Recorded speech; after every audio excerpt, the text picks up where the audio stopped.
Bien. Bueno, continuamos acá una vez más con Javier Espinosa, José Félix Armas, y estábamos hablando de cómo programarnos, pero queremos platicar un poco, compartir nuestras experiencias personales. Claro.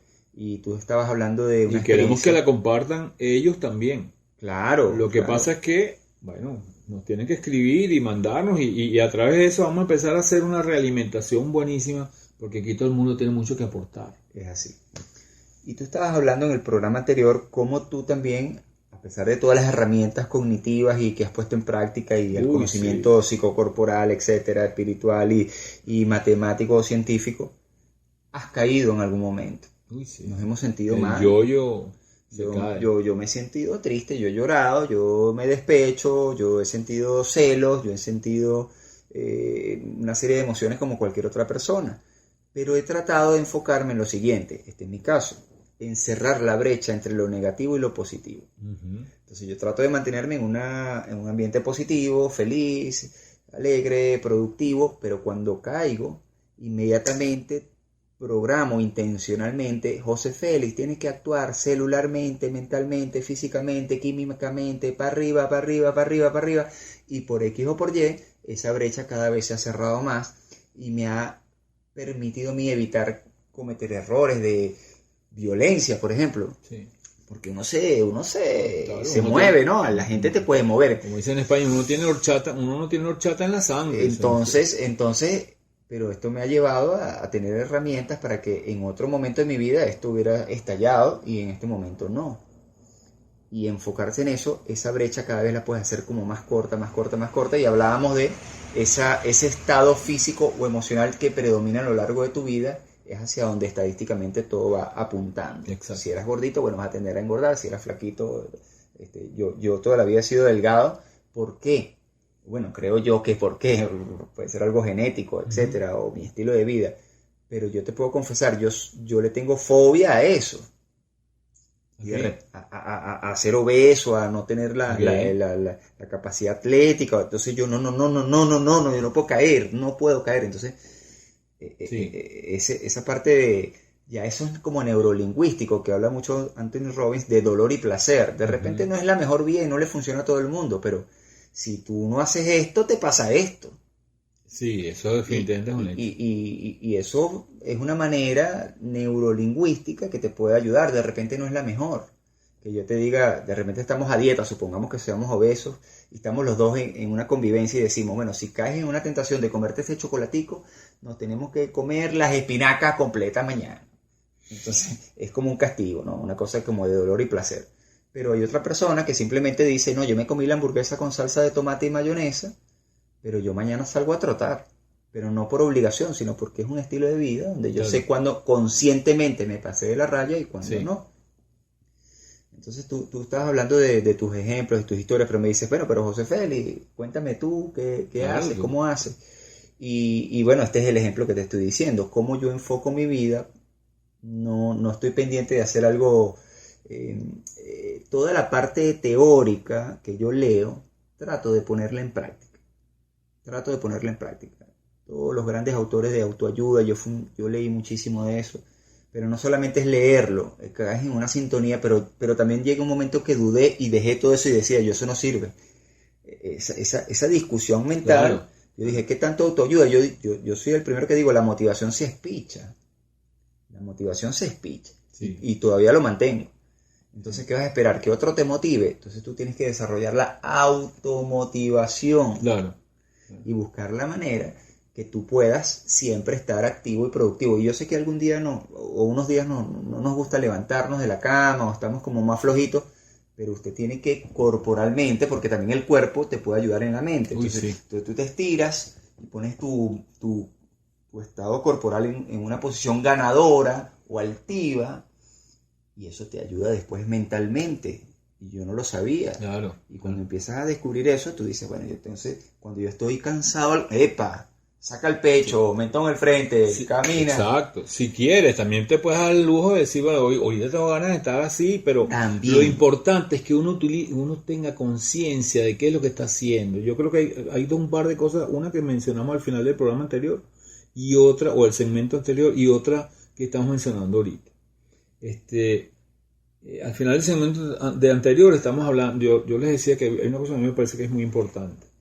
Lo que más, yo creo que lo que más daño nos hace es la incoherencia. Es cuando yo digo, yo quiero ir para allá, pero mi cuerpo se está moviendo para atrás y yo estoy dando pasos hacia atrás. Entonces tú dices, ¿y por qué? Porque estás dividido. Como decía Jesús, el hombre dividido está perdido. ¿Por qué? Porque hay un pedazo de ti que jala para un lado y otro pedazo de ti que jala para el otro. Eso es una tensión continua que te desgasta, porque es un gasto de energía a todo nivel, a nivel emocional, a nivel físico y todo. Si te desgasta, te debilita, ¿okay? Y además te frustra, porque tú dices, yo quiero, pero no puedo. Entonces ahí fue en donde tú llegas al no puedo.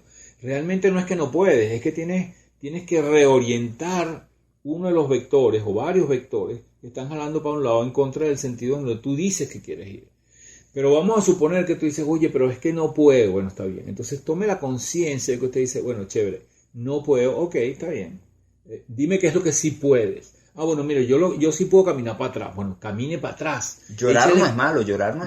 Camine para atrás, échale pichón y enfóquese. Yo de ahora en adelante voy a caminar hacia atrás. Buenísimo. Camine para atrás, porque si usted se enfoca y empieza a ser coherente en que va a ir por la vida caminando hacia atrás, le va a pasar lo que sea. Sí, a lo mejor resulta que usted descubre que usted es fantástico y usted puede ganar una carrera de maratón caminando en reversa y todo el mundo no la alcanza. Buenísimo, usted lo logró ya y te vas a sentir bien.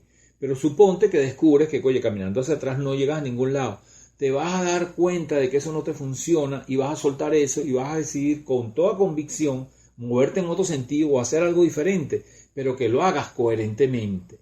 Yo, de verdad, en términos de eso, de ayudar a la gente y recomendarle cosas cuando me vienen y me preguntan cosas, yo le digo, ¿qué es lo que quieres hacer? Oye, es que yo no sé si no. Mira, enfócate en una cosa y hazla. Pero es que no estoy seguro si es o no importa, dale.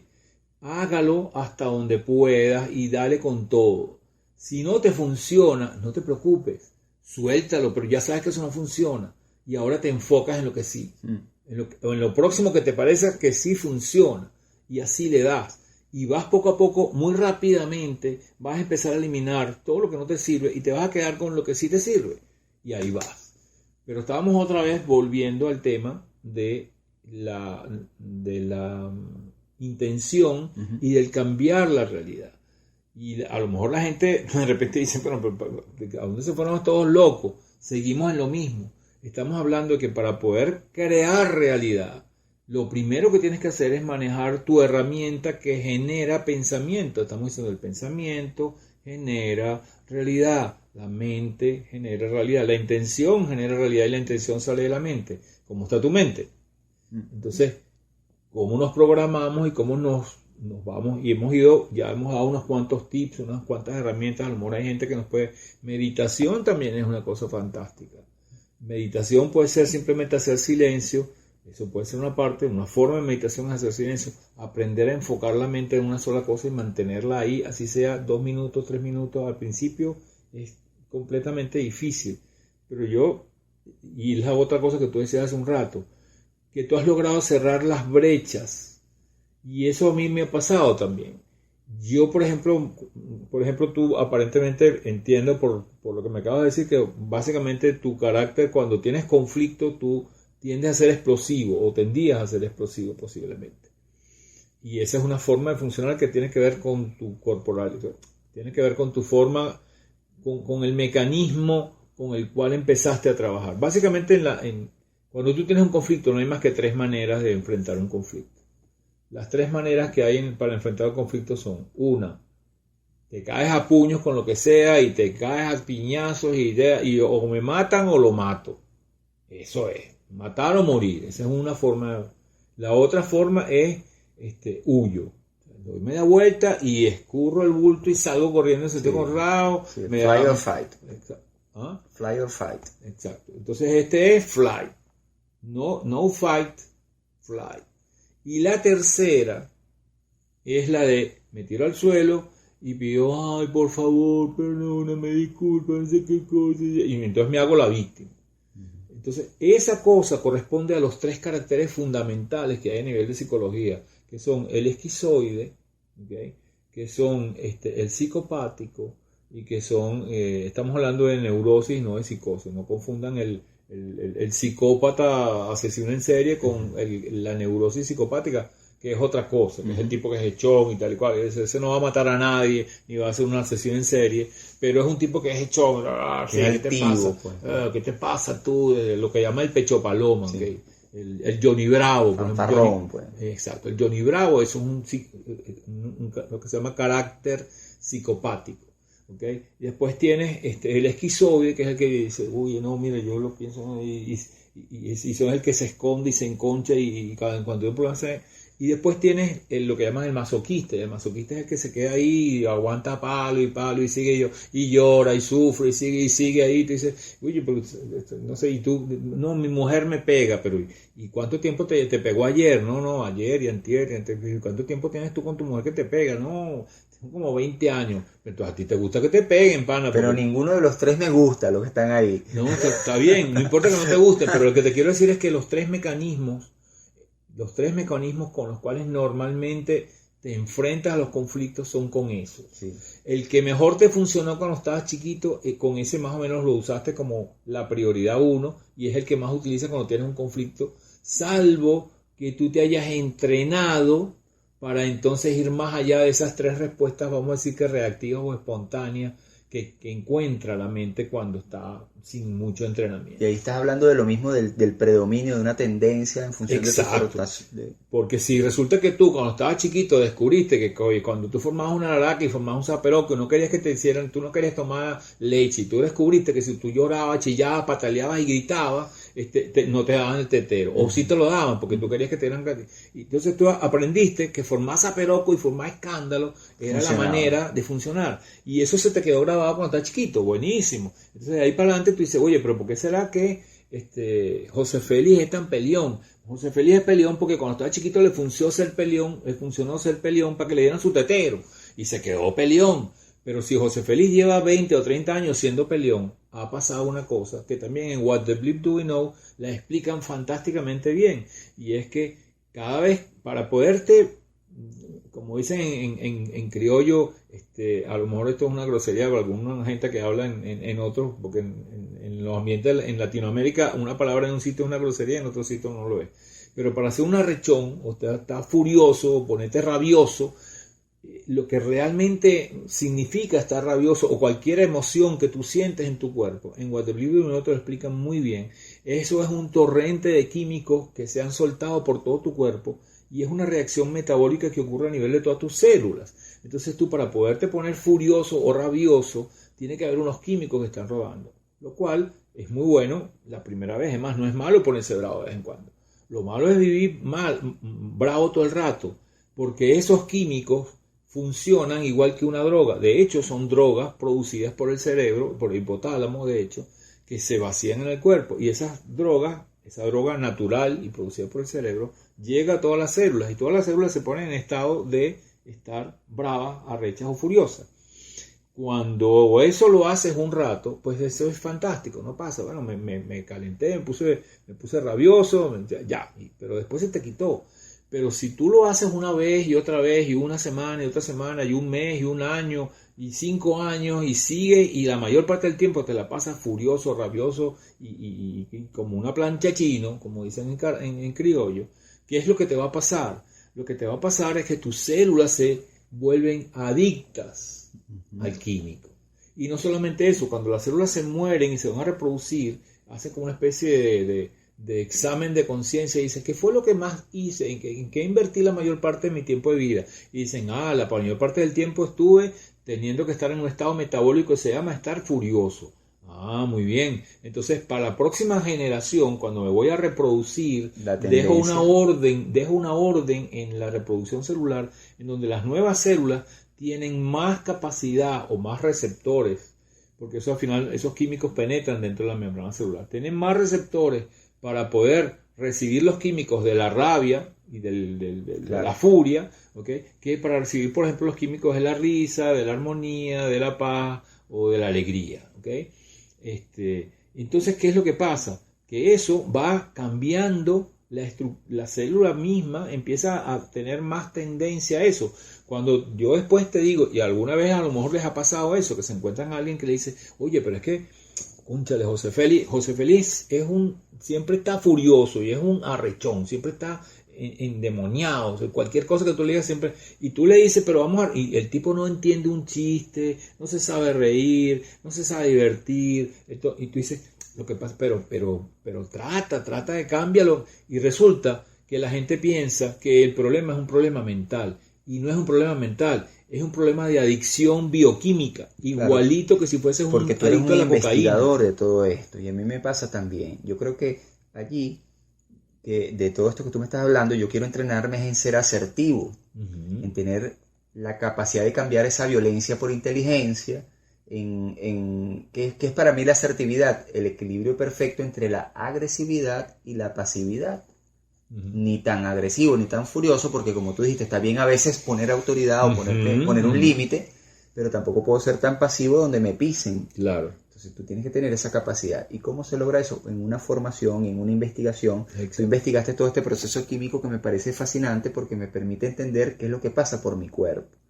Y cuando si yo me como las uñas, yo digo, José Félix, ¿por qué te estás comiendo las uñas? Porque estás ansioso. ¿Y qué significa la ansiedad? Que tú estás esperando que pase algo que no está bajo tu control, entonces tú quieres tener el control de algo que no puedes, o viceversa.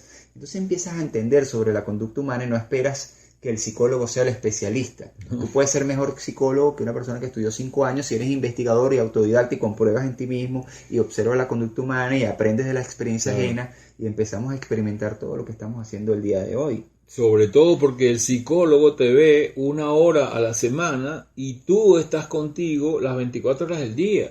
Entonces tú tienes una óptica y un punto de referencia que nadie va a tener.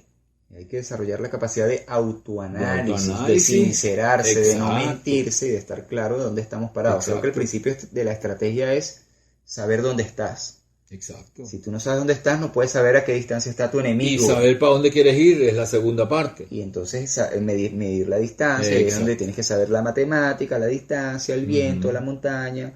Y sí debes saber contar con todos esos parámetros para saber cómo llegar más rápido a ese propósito. No solamente con la intención, sino en la articulación física que implica todo esto. Exacto. Porque está bien que estamos desarrollando ahorita lo que es el poder de la intención, de cómo creamos la realidad. Pero también tenemos un cuerpo físico que tiene que articular de alguna manera. Es que la coherencia que hablaba. Claro, es que fíjate, aparentemente la forma en que eso fluye es, lo primero que tú tienes es el pensamiento. Primero todo surge en la mente como un pensamiento. ¿Qué quiero hacer o qué deseo, para dónde quiero ir, lo que sea? Y eso puede ser un pensamiento subconsciente, pero eventualmente para que tenga efectividad debería llegar a ser un pensamiento consciente, que es de donde tú más puedes entender una cantidad de cosas. Entonces, primero es el pensamiento. Después, ese pensamiento se convierte en lenguaje. Y quizás por eso es muy importante, por ejemplo, empezar a decir esas cosas que tú quieres. Aunque a lo mejor no se las digas a nadie, sino te las digas a ti mismo en el espejo, o las repitas en tu cuarto callado, o simplemente las escribas en un cuaderno. Pero ya estás empezando a pasar de un primer nivel a un segundo nivel, en el cual tú mismo te empiezas a comprometer contigo. Es un segundo nivel. Entonces es pensamiento. Después del pensamiento, que todavía a nivel de palabras estás hablando básicamente de pensamiento, viene la emoción. El pensamiento genera emoción. Otra vez en What the Bleep Do We Know te explica fantásticamente bien cómo el pensamiento seco y dry, así como encapsulado en plástico, se convierte y pasa por una cantidad de centros neuronales y termina convirtiéndose en órdenes al hipotálamo que disparan químicos que producen emociones. Entonces ahora resulta que la emoción empieza a acompañar al pensamiento. Entonces tienes pensamiento y tienes emoción. Y la emoción genera acción. Sí, para mí la emoción es una energía en movimiento, de alguna manera, emotion. Energía, para mí, energía en movimiento. Exacto. Y genera entonces una reacción en cadena en tu cuerpo, química, energética, exacto, mental, mágica, hormonal, holística, exacto, desde todo punto de vista. Desde todo exacto, punto de vista. Y quizás muchas cosas comprendemos, como tú bien las explicabas ahorita, y otras quizás no. No lo sabemos, no lo hemos visto, ¿no? Claro, es que el hecho de que tú entiendas cómo funciona el mecanismo no necesariamente significa que lo puedas manejar. el entenderlo es como un primer paso. Y es muy importante, por lo menos para mí es muy importante. A lo mejor para otra gente no, quizá para ti, tú eres un tipo mucho más práctico. Yo soy un tipo que me gusta mucho más entender primero para luego empezar a hacer. Tú eres un tipo que te gusta más bien hacer y luego en el camino de repente entendemos. Y creo que el mecanismo es muy bueno. De hecho, yo estoy aprendiendo muchísimo contigo aquí. Pero lo que te digo es que entenderlo es una cosa, pero lo interesante es que si yo lo entiendo y me lo sé de memoria y puedo dar hasta borracho, puedo dar una charla perfectamente coherente sobre ese tema, pero no lo logro poner en práctica, no sirvió de nada más que para podernos tomar una taza de café y decir, oye, qué interesante la conversa que tuvimos, chao, chao, pero al día siguiente o a los 2 minutos mi vida sigue siendo igual de miserable o de no miserable como era antes, porque no hay ningún cambio. Claro, lo que uno llama 20 en teoría o buena nota en teoría y en la práctica no lo... Y hay que pasar por el laboratorio y hacer la práctica. O sea, hay que llegar hasta eso. ¿Okay? Y en esa medida vamos. Y eso que tú hablabas de cerrar el gap también me parece full interesante, porque por ejemplo una de las cosas, yo no sé muy bien cuál es tu tendencia. Yo sé que cuando yo tengo problemas, mi tendencia es que yo me hundo en la tristeza. O sea, yo tengo, oye, la cosa me deprime, bueno, ese es como que esa de alguna manera es como un mecanismo que se dispara y de hecho inclusive me di cuenta que hay cosas que a veces pasan cíclicamente, ahí me he dado cuenta que sobre todo los últimos años me ha pasado que hay etapas del año en las cuales me da, o sea, hacia el final del año, después de mi cumpleaños, por ahí, simplemente hay algunas cosas que son como unos baches, yo paso unos baches, pero lo que me he dado cuenta es que con el tiempo y primero tomando conciencia y después cuando me tomo conciencia ir desarrollando mis propios mecanismos y métodos, me he dado cuenta de que una de las cosas que he logrado superar es que he logrado primero que las crisis se distancien en el tiempo. La segunda es que cuando estoy en el periodo de crisis, la crisis se acorte en el tiempo. Lo que hablábamos de reducir la brecha. Y lo tercero es que la profundidad de la crisis también he logrado que se reduzca. Entonces es como que vas minimizando. Hay un tipo, por cierto, no quería, ya estamos cercanos al tiempo, pero vamos a 2 comentarios. Uno, tú hace un rato hablabas del tema del cuerpo y la emoción y el cuerpo. Les recomiendo que se busquen en Vida Plena.